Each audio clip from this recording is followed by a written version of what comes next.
My name is Shawn Shafner and I am a teaching artist. And this is Literacy Through Art with Arts for All. In this series, we are diving into poetry. This is video 2, the poetry of Eloise Greenfield. Video 2. Artists express their feelings. At Arts for All, we are all artists. Artists express their feelings and ideas. Artist, how are you feeling today? Sometimes it's helpful to check in with our hearts and our breath. Let's listen to the feelings in our heart while we enjoy a breath together. In, out. Did you find a word for your feeling? At the end of video 1, we learned our poet's call. Say it with me if you remember. A poet like me writes poetry. Look, I wrote a poem. Nice. If a poet like you wanted to write some poetry, your feelings might be a great place to start. If you want to write a poem about how you're feeling, or anything that happened to you today, or anything at all, pause the video now and write that poem. Otherwise, let's meet our poet. Let's meet a poet. I want to introduce you to this poet, Eloise Greenfield. Eloise Greenfield was born in the summer of 1929, the second oldest of 5 children. She loved music and took piano lessons. She tried to get her poetry and stories published for many years and has now published more than 45 children's books. Eloise Greenfield lives in Washington, D.C. Let's hear Eloise read a poem from a book called Hip Hop Speaks to Children, edited by Nikki Giovanni. Oh, words. Oh, I love those wacky words, those crazy words that crack me up, like dibbly-doobly-doo and such. They don't mean much, but oh, I love them so. Let's learn a poem together. Let's learn a poem. This is from her book, Honey, I Love. First, I recommend you close your eyes and just listen. Then, you can go back and read along with your eyes. Then, go back again and let's read it together. Things by Eloise Greenfield. Went to the corner, walked in the store, bought me some candy. Ain't got it no more. Ain't got it no more. Went to the beach, played on the shore, built me a sand house. Ain't got it no more. Ain't got it no more. Went to the kitchen, lay down on the floor, made me a poem. Still got it. Still got it. What do you notice about this poem? One way we can investigate is with our actor's tools. Let's warm up our actor's tools. This is going to be a short warm-up, but remember, you can always do a longer warm-up of your body from video 2 of our actor's tools and a voice warm-up in video 3 of our actor's tools. Remember to take care of yourself. You know your body and what feels good and safe to you. I'm standing for this warm-up, but you can also stay sitting and just adjust. When speaking poetry, we might want to show our words with our bodies. We might call that a gesture. Have you ever heard that word before? We use gestures all the time. Like when you have something to tell the teacher, you might make a gesture with your arm. We'd raise our hand. Now, what gesture might we use to show the title of our poem? Things. Cool. Is there a different way you might do it? Just like writers, performers draft and revise. When I'm doing a performance, I try to get as creative as I can. That means trying different things. Once I've got a few options, then I can choose which one works best for me. Maybe I'll say, things with a heart full of desire, or things. Or maybe I'll be a thing and say, things. There are so many options. But you know, this poem is not about swamp monsters, so even though that last one was fun, it might confuse my audience. For now, I'm going to do it in actors neutral. Remember, we can always go back and revise. Let's get to work expressing our poem by Eloise Greenfield. Let's express our poem. There's our poem again. You can pause now and reread it if you like. Let's try saying just the title and the author with a neutral voice and body, like this. Things by Eloise Greenfield. Do you want to try by yourself? Go ahead. Great. Let's keep moving through this poem. We'll go line by line, read each line. I'll give you some time to try a few gestures on your own, and then we can try some together. We'll review at the end of each stanza. That's that large section. And when we finish the whole thing, we'll put it all together at the end. Remember, you can always pause the video if you want more time. Went to the corner. Well, what are a few gestures that might show that we're going to the corner?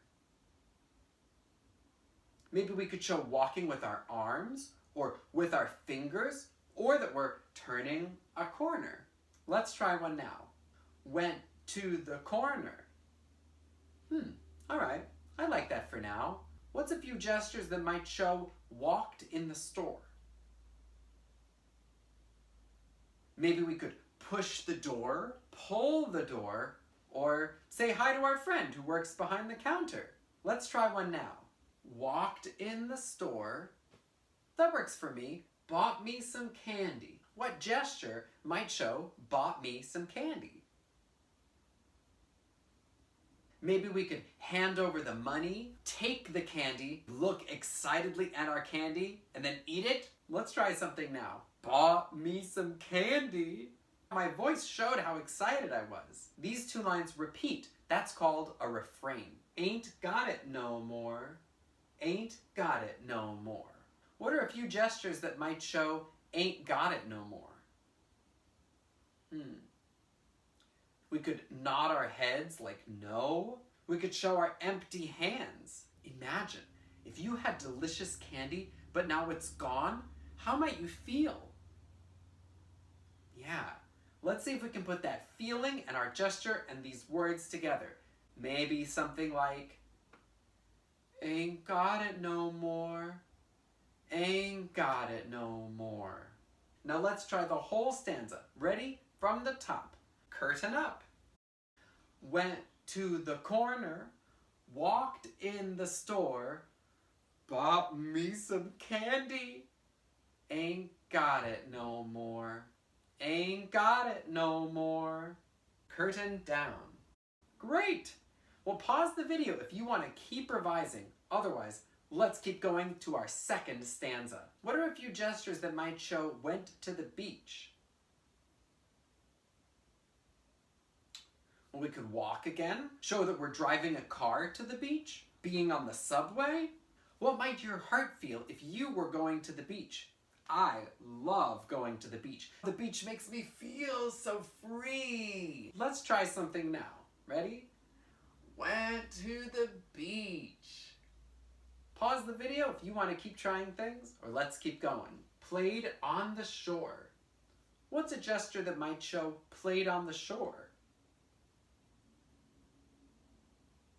We could splash in the waves, throw someone a ball, get down onto the shore.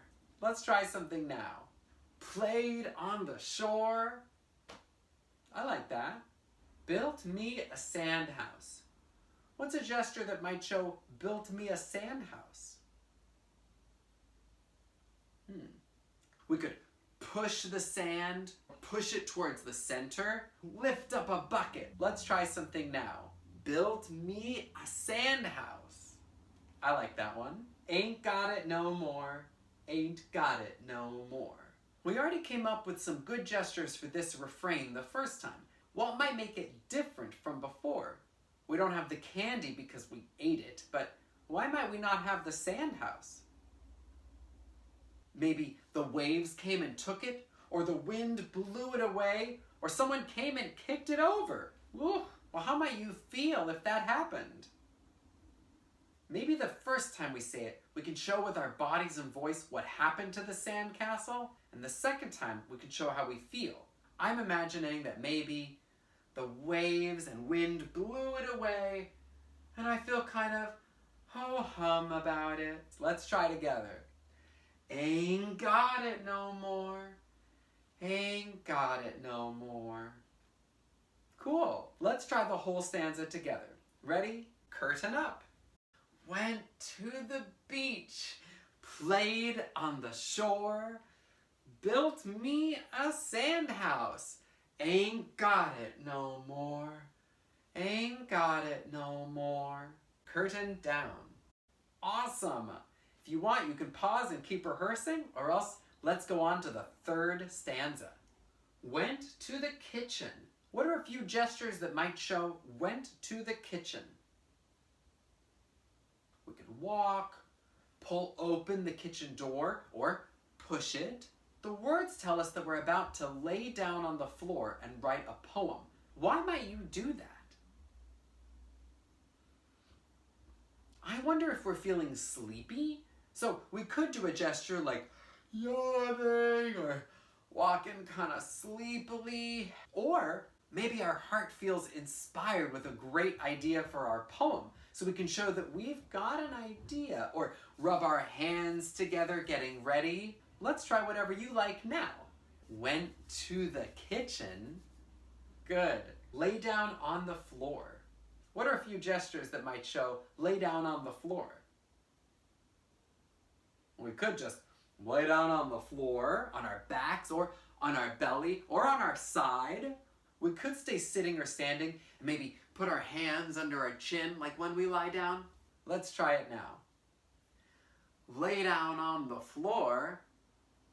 Cool. Made me a poem. What gestures might you use for the line, made me a poem? We could write a poem like in our Poet's Call, but let's imagine how our heart feels. Are we excited about this poem and writing quickly, or very thoughtfully, or very sad? Let's try it now. Made me a poem. I felt proud. Still got it. Still got it. What are a few gestures that might show still got it? Still got it. We could show our poem, like this, holding it out in front of us. How might our hearts feel about still having this poem we wrote? Maybe we're proud, or kind of show-offy, or maybe we love our poem. Let's try together. Still got it. Still got it. All right, now let's do the whole third stanza together. Curtain up. Went to the kitchen, lay down on the floor, made me a poem. Still got it. Still got it. Curtain down.